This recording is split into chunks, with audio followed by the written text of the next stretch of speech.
Hace meses, terminé con una chica porque estaba loca. Pero ahora está embarazada de otro y dice que es mío en alma porque pensó en mí mientras lo hacía. La primera vez que vi un cuarzo rosado atrapado bajo el limpiaparabrisas de mi carro, pensé que alguien me estaba coqueteando con presupuesto esotérico. La segunda vez venía acompañado de una nota que decía deja de resistirte a tu linaje espiritual. Y ahí fue cuando entendí que mi ruptura con Carla no había terminado, solo había cambiado de género y ahora era ciencia ficción barata con olor a incienso. Yo salí con Carla casi un año, y durante los primeros meses cometí el error clásico de confundir extravagancia con encanto. Cuando la conocí, me pareció divertida esa energía suya de hablar de signos, vibras y lunas como si tuviera línea directa con el cielo. Al principio eran cosas pequeñas, como decir que no debíamos vernos un martes porque Venus estaba susceptible, y yo, que en ese momento todavía creía en darle oportunidades al misterio, me reía y seguía con mi vida. El problema fue que con Carla nada se quedaba en anécdota pintoresca, todo escalaba. Lo que arrancó como una conversación curiosa sobre astrología terminó convertido en una especie de aduana espiritual donde cada decisión de mi vida necesitaba aprobación cósmica. Carla no era simplemente creyente de señales, ella vivía como si el universo fuera su grupo de WhatsApp personal. Si yo llegaba tarde al trabajo, no era tráfico, era una advertencia astral. Si me dolía la cabeza, no era por dormir mal, era porque mi aura estaba rechazando una verdad que ella ya sentía.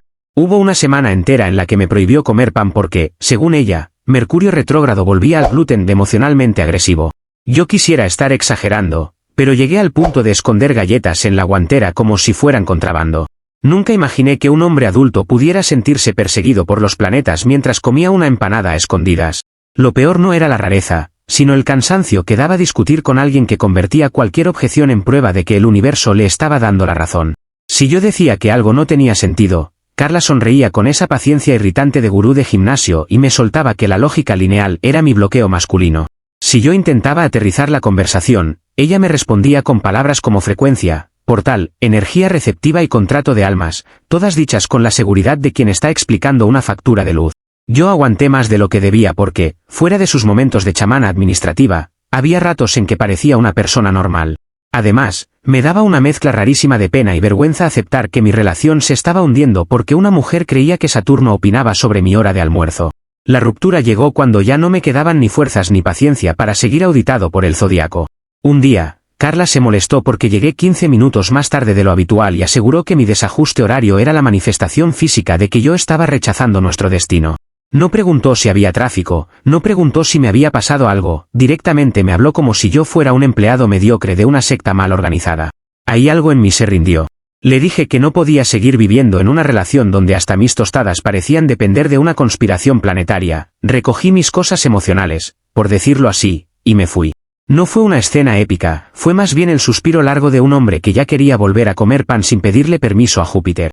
Durante meses, mi vida mejoró de una manera tan simple que hasta me dio ternura. Volví a hacer cosas normales, como llegar a mi casa sin que nadie interpretara mi cara de cansancio como un eclipse moral. Comía lo que quería, salía con amigos sin revisar si era un día fértil para conflictos y, sobre todo, recuperé ese lujo básico de pensar una sola vez las cosas. De Carla no supe casi nada, salvo rumores de conocidos en común que la vieron metida en retiros, limpiezas energéticas y cursos donde, al parecer, uno aprendía a abrazar árboles con intención tributaria. Yo escuchaba eso, decía que bueno, y seguía mi camino. Honestamente, pensé que había salido de esa película. Por eso, cuando 8 meses después tocaron mi puerta y la vi parada ahí con una barriga de 6 meses y una sonrisa de quien viene a cobrar una herencia, me quedé completamente frío. Carla entró en escena con una serenidad escalofriante, como si estuviéramos retomando una conversación pausada el día anterior y no reapareciendo después de meses de silencio. La panza era innegable, evidente, muy física, muy terrestre, pero su actitud era la de alguien que venía a anunciar una bendición conceptual. Yo ni siquiera la invité a pasar, me quedé en el marco de la puerta esperando una explicación lógica. Fue una espera inútil, por supuesto, porque Carla no venía equipada para ese tipo de equipaje. Sin anestesia, me dijo que estaba embarazada, que el padre biológico era un tipo llamado Nico al que había conocido en un retiro de yoga, y que yo debía prepararme para asumir mi rol. Hasta ahí, dentro del horror, seguía habiendo una estructura reconocible. Luego vino el volantazo hacia el manicomio premium. Carla me explicó, con una calma casi pedagógica, que aunque Nico había participado a nivel corporal, el verdadero padre del bebé era yo, porque durante el acto de concepción ella había pensado intensamente en mí y había invocado mi energía masculina. Me quedé viéndola unos segundos, esperando el remate, una cámara escondida o al menos una disculpa por gastar aire en semejante teoría. No llegó ninguna de las tres. Cuando le pregunté si me estaba hablando en serio, Carla me respondió con una expresión ofendida, como si el irracional fuera yo por no entender conceptos básicos de reproducción paranormal. Dijo que la biología solo explicaba la parte superficial y que la verdadera fecundación había sido espiritual. Según ella, el bebé era mío en alma, y esa frase la dijo con un orgullo que me hizo sospechar que llevaba semanas ensayándola frente al espejo. Yo sentí esa clase de agotamiento que ya no entra por los oídos sino por la columna vertebral. No sabía si cerrar la puerta, llamar a alguien o empezar a redactar mi testamento psicológico. Lo más impresionante fue que Carla no vino a plantearlo como una metáfora ridícula sino como una obligación económica concreta. Me dijo que yo debía hacerme cargo de la manutención kármica porque mi esencia había participado activamente en la creación del niño. Esa combinación entre humo místico y presupuesto real fue, para mí, una obra maestra del descaro. Cuando intenté recordarle que había dicho claramente que el padre biológico era Nico, ella me contestó que Nico solo había sido un canal físico, una especie de herramienta temporal del universo. En otras palabras, el hombre aportó el cuerpo, pero yo, por existir en su mente, debía aportar la billetera. Era la primera vez en mi vida que me querían cobrar una paternidad por pensamiento intrusivo. Como si eso no bastara, Carla sacó de su bolso unas hojas impresas y empezó a mostrármelas como si me estuviera entregando un estudio serio. Eran círculos, flechas, planetas, casas astrales y nombres de signos escritos en tipografías que parecían invitaciones a feria artesanal. Me explicó que había mandado a hacer el mapa astral del bebé y que ahí se veía clarísimo mi vínculo energético con él. Yo la escuchaba y solo podía pensar que, si de verdad la evidencia funcionara así, medio planeta estaría pagando pensión por haber tenido mala suerte con la imaginación ajena. Carla señalaba líneas y fechas como si estuviera enseñándome una prueba de ADN, y yo estaba ahí, en la puerta de mi casa, recibiendo una conferencia sobre genética emocional de una mujer que alguna vez me prohibió una pizza por culpa de Marte.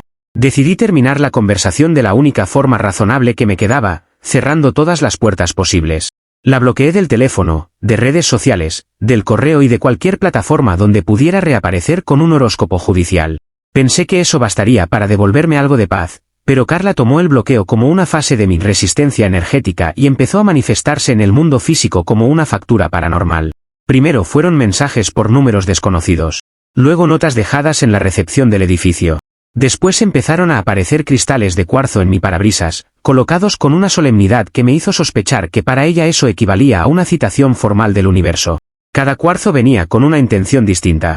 Uno era para limpiar mi miedo al compromiso, otro para abrir mi conciencia paternal y otro, mi favorito, para disolver mi apego a la materia, lo cual era muy conveniente considerando que ella quería dinero muy material. Yo llegaba al carro y encontraba esos regalitos minerales como si Blancanieves hubiese montado una extorsión New Age en el estacionamiento. Empecé a revisar el parabrisas con la misma tensión con la que otras personas revisan multas. Me dio la impresión de que Carla estaba convencida de que, si me saturaba lo suficiente de piedritas brillantes, en algún momento yo iba a despertarme diciendo, sí, claro, tiene todo el sentido del mundo, aquí tienes la pensión del alma. Pero a esa altura lo único que tenía claro era que necesitaba poner un límite serio antes de que esa locura me arrastrara con ella. Así que me prometí no entrar más en su terreno, no negociar con su delirio y no aceptar ninguna conversación que convirtiera una fantasía en una deuda. Si Carla quería vivir en una realidad donde la biología era decorativa y los pensamientos embarazaban, allá ella.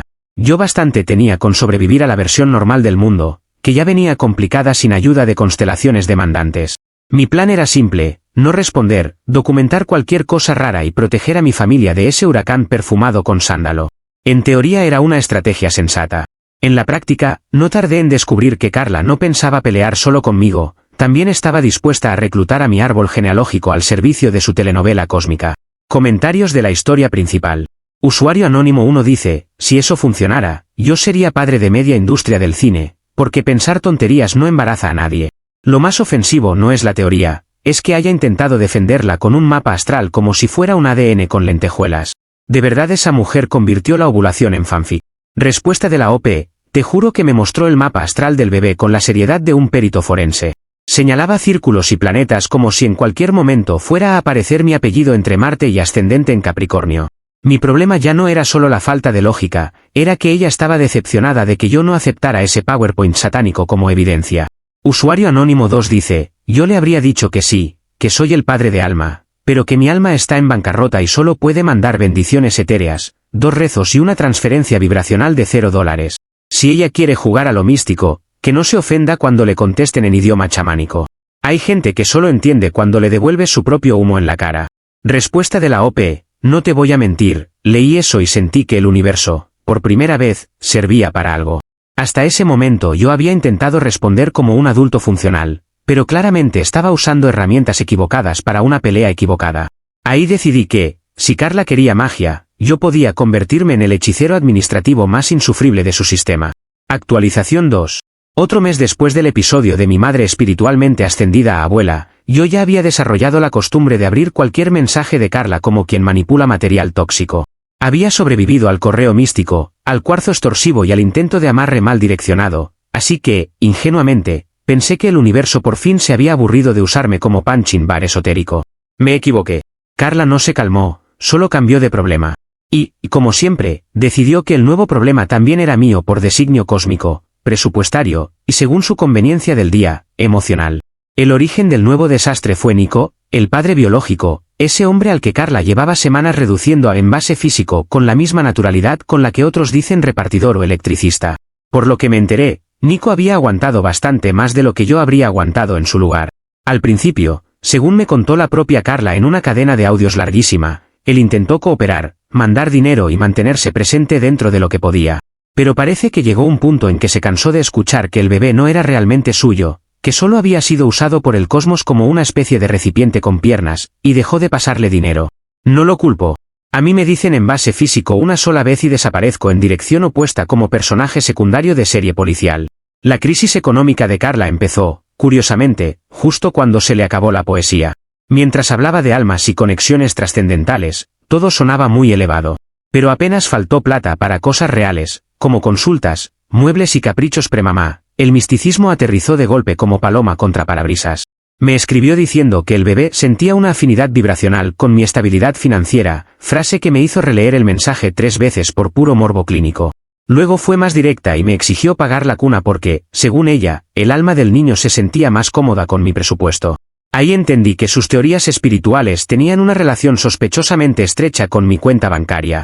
Yo, fiel al consejo que había decidido tomar demasiado en serio, no le respondí como un hombre cansado sino como el supremo chamán de la negativa elegante. Le mandé un mensaje larguísimo redactado con toda la solemnidad absurda que pude reunir.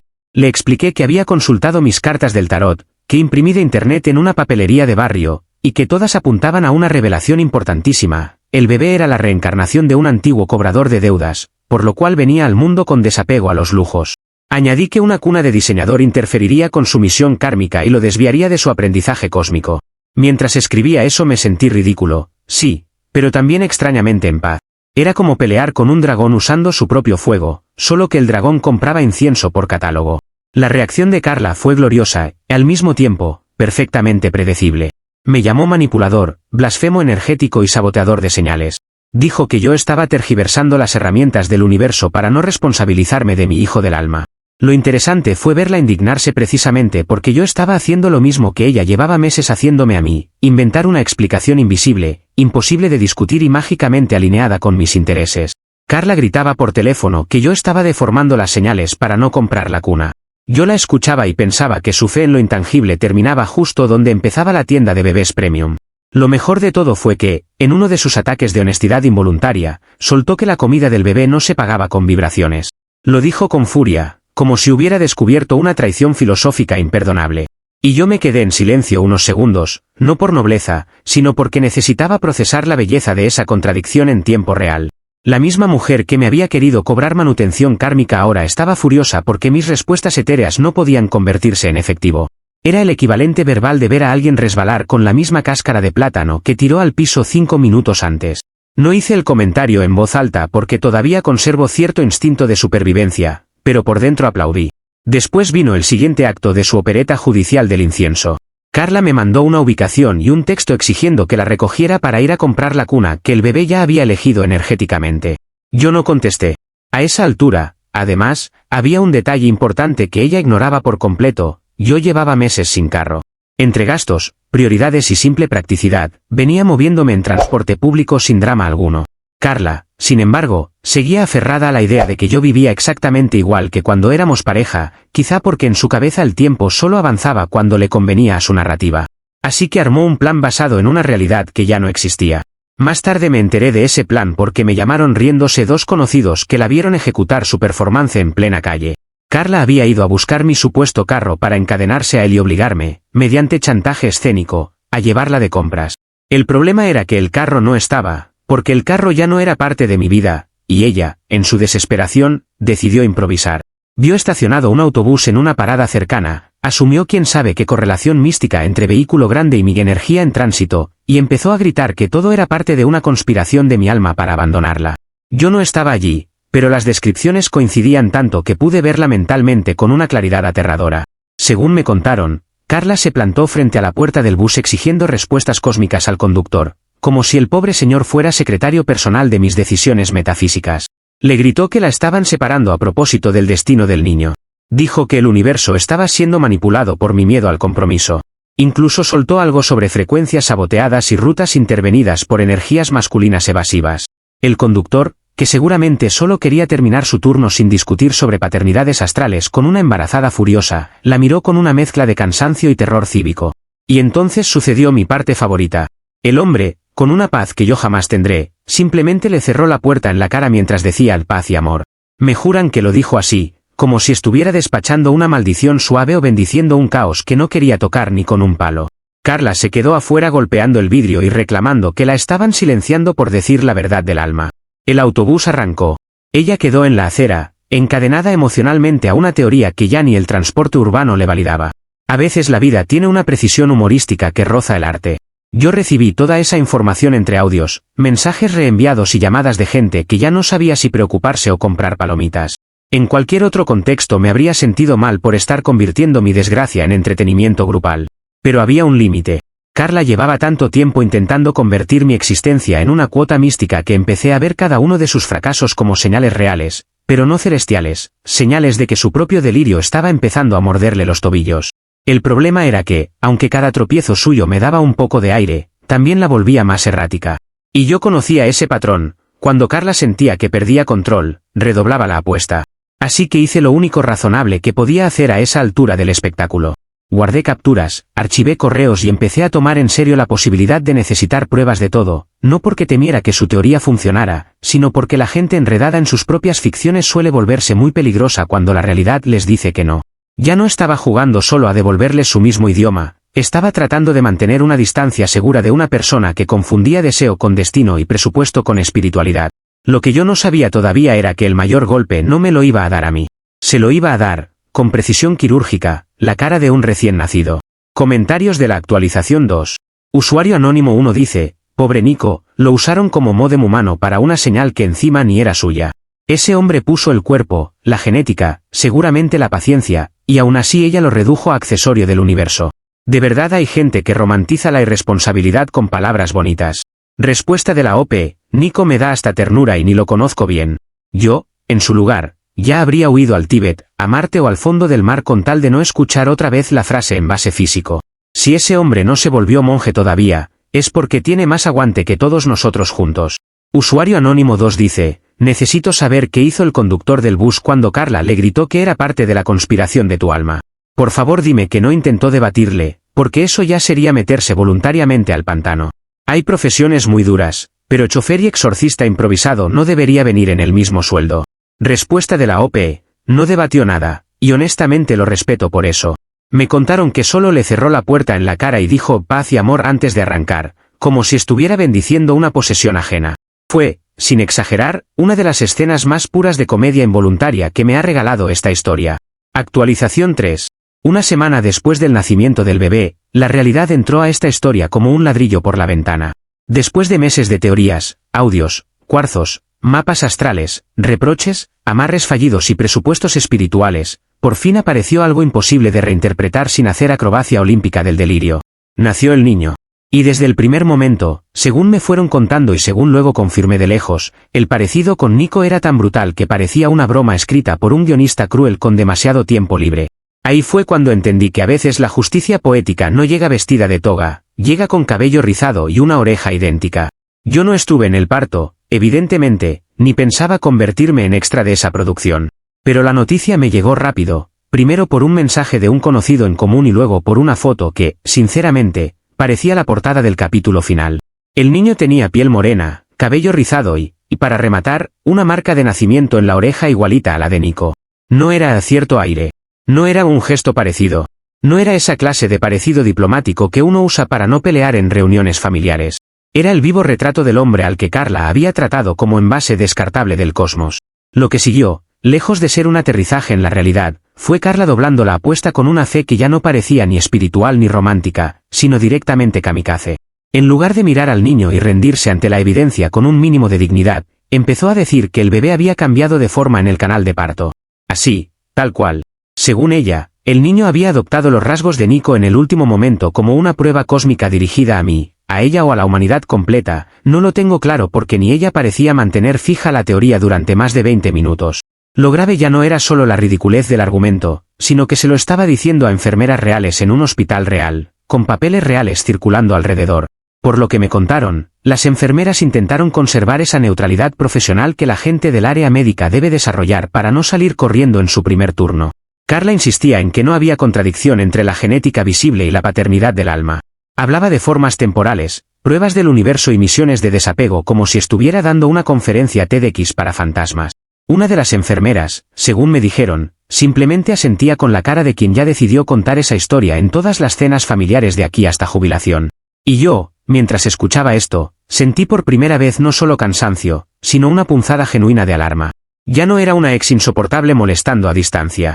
Era una madre reciente tratando de meter a un recién nacido en el centro de su novela cósmica. Ahí decidí cortar el asunto por la vía más concreta posible y exigí la prueba de ADN definitiva. Ni mapas, ni chakras, ni tarot descargado de internet, ni contratos del alma. Ciencia básica, tinta, laboratorio, resultado. Mi mensaje fue breve porque ya no tenía energía para florituras. Le dije que quería una prueba formal para que me dejara en paz de una vez por todas. Carla respondió exactamente como uno esperaría de alguien que había levantado todo un castillo de humo sobre una fantasía, rechazó la idea por completo y dijo que la ciencia era una construcción del patriarcado diseñada para negar conexiones de alma. Yo leí eso y por un instante me pregunté si también consideraba patriarcal a la gravedad o solo a las cosas que no le daban la razón. Su negativa fue el principio del fin, aunque ella no lo vio venir porque seguía convencida de que su intensidad era una forma de poder. Pero cuando Nico vio al niño y comprobó que era igualito a él, algo cambió. Tengo entendido que hasta ese momento él había estado en una mezcla de resignación, distancia y agotamiento, quizá esperando que Carla se calmara sola o que la realidad hiciera su trabajo. El problema con dejar que alguien se hunda solo en sus teorías es que a veces arrastra a un bebé en el proceso. Así que Nico hizo lo que cualquier persona medianamente funcional termina haciendo cuando lo empujan demasiado, fue a buscar ayuda legal. La demanda por custodia no cayó del cielo ni fue un giro milagroso, fue la consecuencia directa de todo lo que Carla llevaba meses sembrando. Había mensajes, audios, testigos, escenas públicas y, sobre todo, un patrón demasiado claro. Su obsesión con el padre de alma no era una excentricidad graciosa, sino una forma de negar la realidad al punto de comprometer el bienestar del niño. Nico alegó que Carla no era mentalmente apta para una custodia normal mientras siguiera atrapada en esa fijación. Y, por lo que sé, durante el proceso ella tuvo varias oportunidades de bajar el tono, corregir, fingir sensatez, hacer algo útil por una vez. No tomó ninguna. En la evaluación psicológica, que era probablemente el único lugar del mundo donde le convenía parecer aburridamente normal, Carla decidió ser Carla al máximo. Insistió en que el psicólogo era un reptiliano enviado por mí para sabotear su destino. No estoy adornando nada, eso fue lo que dijo. Al parecer también sugirió que todo el proceso judicial estaba vibrando en una frecuencia diseñada para separarla de su misión materna interdimensional. El boomerang fue perfecto, la misma necesidad de explicar todo mediante señales, enemigos invisibles y conexiones místicas fue lo que terminó hundiéndola de manera oficial. No perdió terreno por mala suerte. Perdió por aferrarse hasta el final a la idea exacta que había arruinado todo desde el principio. Al final, Nico obtuvo la custodia total, siendo exactos, la forma de custodia que dejó claro quien estaba en condiciones reales de criar al niño sin convertirlo en un proyecto esotérico ambulante. Yo no celebré con champán ni nada por el estilo, pero dormí como no dormía desde hacía meses. Carla desapareció del radar urbano tradicional y reapareció, según me enteré, en una comunidad hippie donde vende piedras pintadas y habla de portales, bloqueos y traiciones del destino. Dice que yo soy un agujero negro que se tragó su camino. Personalmente, me parece una descripción demasiado grandiosa para un tipo que solo quería desayunar sin discutir con Saturno. Lo más surrealista fue el cierre administrativo de toda esta pesadilla. Nico, en un gesto que todavía no sé si fue gratitud, humor negro o ambas cosas, me mandó una tarjeta agradeciéndome por haberle quitado a Carla de encima. No decía mucho, pero bastaba. Era la clase de mensaje que solo pueden hacer entre dos hombres arrastrados contra su voluntad a la misma feria paranormal. Y mientras yo por fin podía volver a comer gluten en paz, supe por terceros que Carla había empezado a decir ahora que no era madre porque su hijo había ascendido a otra dimensión. En realidad, por supuesto, lo que no quería era pagarle pensión a Nico. Hasta en la recta final, seguía usando el humo para tapar una factura. Así terminó todo, el supuesto hijo de mi alma crece feliz con su padre real, Nico. Carla continúa emprendiendo en el sector de la piedra decorada con delirio incorporado, y yo aprendí que uno no siempre sale ileso de una relación loca, pero al menos puede salir con mejores reflejos y una intolerancia definitiva a cualquier frase que incluya las palabras energía y presupuesto en la misma oración. A veces la vida no te da cierre emocional, te da algo mejor. Te da pruebas, papeles, distancia y silencio. Y en mi caso, además, me devolvió el derecho sagrado a comer pan sin que nadie lo consulte con Mercurio. Comentarios de la actualización 3. Usuario anónimo 1 dice, la genética no sabe de chakras, mija. Ahí tienes tu señal, clarita, nítida y con la cara de Nico en resolución máxima.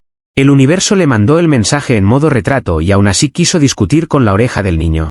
Respuesta de la OP, totalmente. A veces el universo, si existe y anda con ganas de trolear, te manda un mensaje en 4K, con cabello rizado y marca de nacimiento incluida. Ya más explícito, solo faltaba que el bebé saliera diciendo hola, soy igualito a Nico. Usuario anónimo 2 dice, esas piedras pintadas tienen más futuro que su teoría del alma. Al menos las piedras cumplen una función decorativa y no intentan cobrar manutención astral a exnovios ajenos.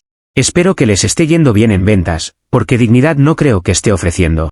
Respuesta de la OP, solo espero que las piedras no tengan alma, porque si no, tarde o temprano también les va a deber dinero. Conociendo a Carla, es capaz de decir que una amatista la traicionó por vibrar en coparentalidad con el patriarcado. A estas alturas, cualquier cosa me parece posible, menos volver con ella.